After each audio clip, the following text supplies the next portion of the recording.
President al-Assad tells a visiting Armenian delegation that the Ottomans who committed massacres against the Armenian people are today represented by Erdogan and his government.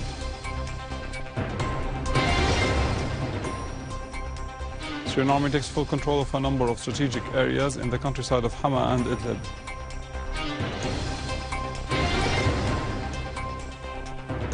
The Iraqi army continues its operation in Al-Anbar and Salah ad-Din provinces, eliminating dozens of ISIL terrorists.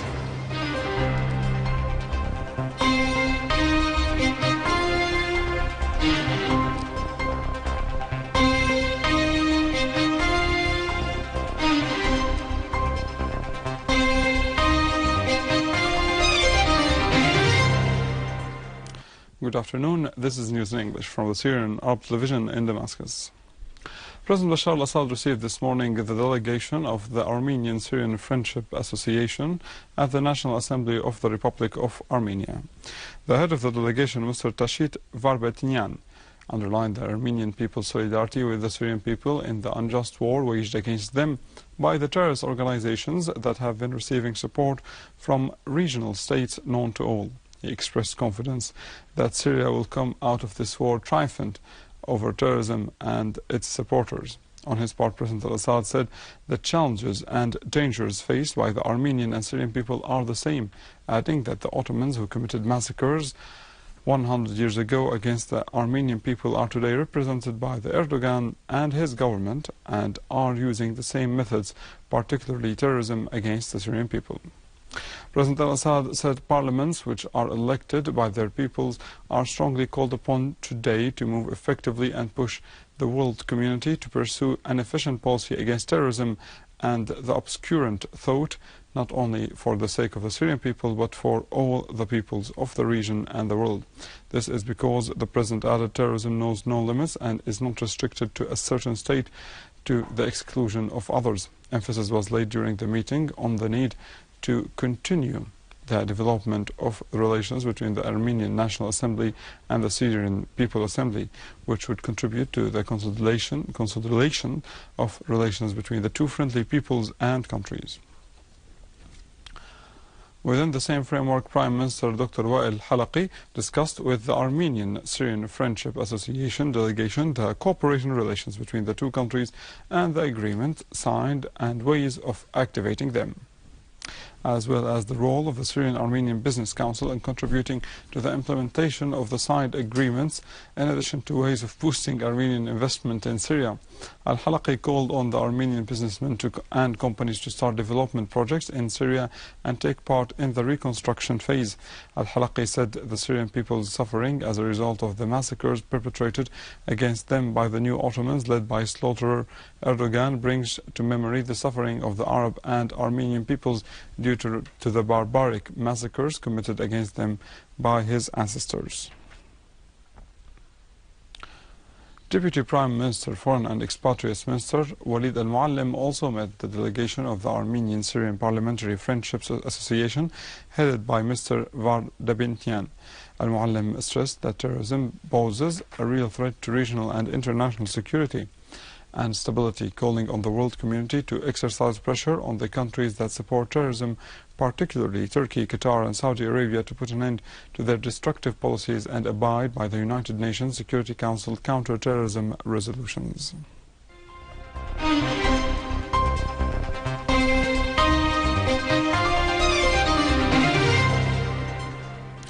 And in the latest field developments, the Syrian Arab Army has maintained full control over a number of strategic positions and major hills in the northwestern part of Hama Governorate. The army eliminated the last Nusra terrorist gathering in Tel Ghazal and Tel Awar and the villages of Az-Zaydiyah and As-Salif. In Idlib suburbs, a Syrian Arab Army unit destroyed ISIL hideouts and equipment in the vicinity of the Air Force Academy in the governorate's eastern suburb. In Dar'a countryside, Nusra terrorists were killed and their equipment destroyed in Busra Sham and Al-Harak, as well as Al-Ghariya Road and in Al-Yaduda village. In Dar'a, the operations carried out ended in killing Nusra terrorists and destroying a number of their vehicles near Bilal al-Habashi and south of Al-Sad.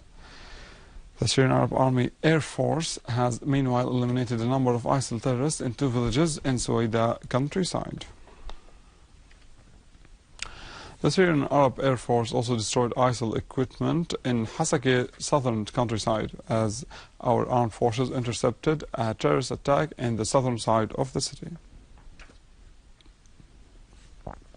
The Turkish Cumhuriyet newspaper published an exclusive report and video showing the 3 trucks carrying weapons to terrorists in Syria under the supervision of Turkish intelligence officers. En dépit des menaces proférées par Erdogan, le quotidien turc Cumhuriyet a publié sur son site électronique un deuxième film montrant les camions qui avaient été interceptés à Adana début 2014, relevant des services de renseignement. In Iraq, a U.S. drone crashed in a desert area south of Basra as it was heading to Al-Anbar province. Meanwhile, Iraqi troops inflicted heavy losses upon ISIL terrorists in Al-Anbar and Salah ad-Din province. Iraqi sources said that a top wanted ISIL leader was captured in Al-Karmi area in Al-Anbar province. The Iraqi Defense Ministry said that Battalion 16 in the Iraqi army eliminated scores of terrorists in several areas near Al-Anbar and destroyed a number of military vehicles.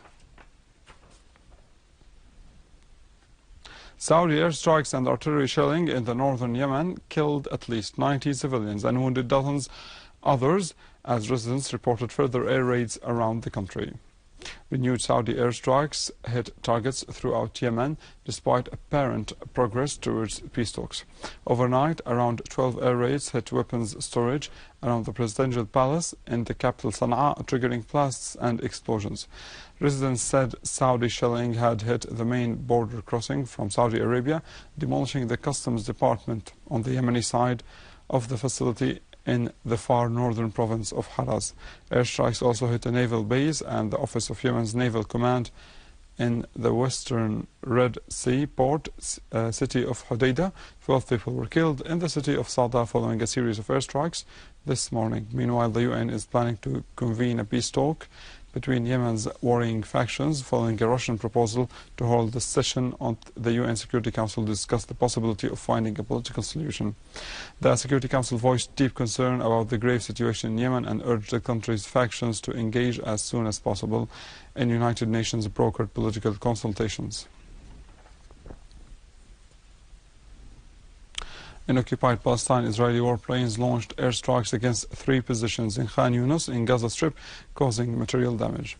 Meanwhile, occupation soldiers used sound bombs against Palestinian citizens in Bab al-Amoud, causing suffocation among them in Ramallah and occupied Jerusalem. Occupation authorities conducted a wide-scale arrest campaign during which a number of Palestinians were detained. And with this, we come to the end of our news for today. Thank you for watching. Stay with us, the latest in the world of business and finance, after the break.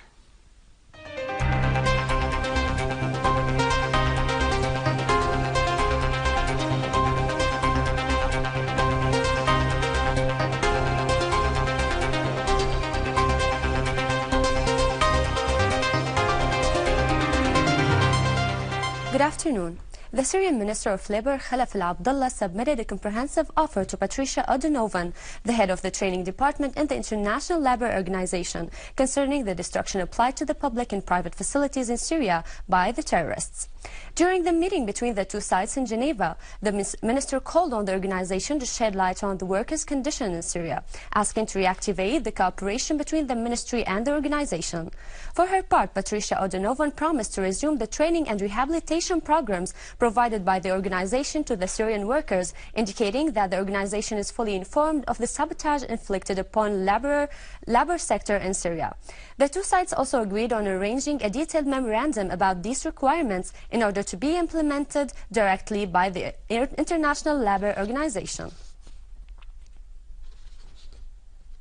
The Central Bank of Syria set the exchange rate of the US dollar against the Syrian pound at 276.17 as an average price for banks and 276.37 as an average price for exchange companies. The bank also set in its foreign currencies bulletin the price of the dollar for personal transfers at 275 Syrian pounds.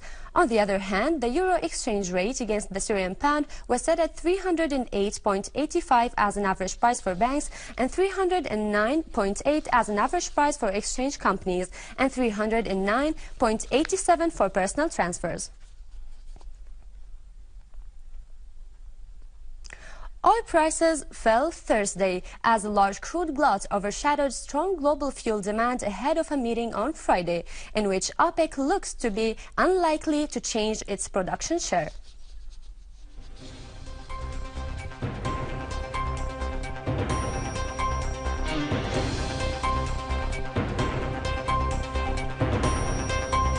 Most Asian stock markets were higher Thursday on hopes that Greece can reach a deal with creditors to save the country from financial disaster and signs that Europe's stimulus program is working.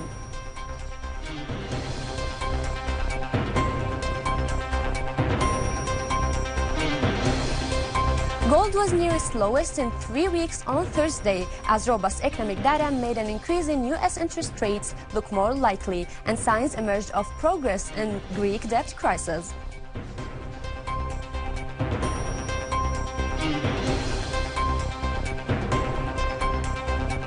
The euro took a breather on Thursday after its biggest two-day gain against the dollar in over 6 years as the European Central Bank played down the impact of bond market volatility and the eurozone returned to inflation.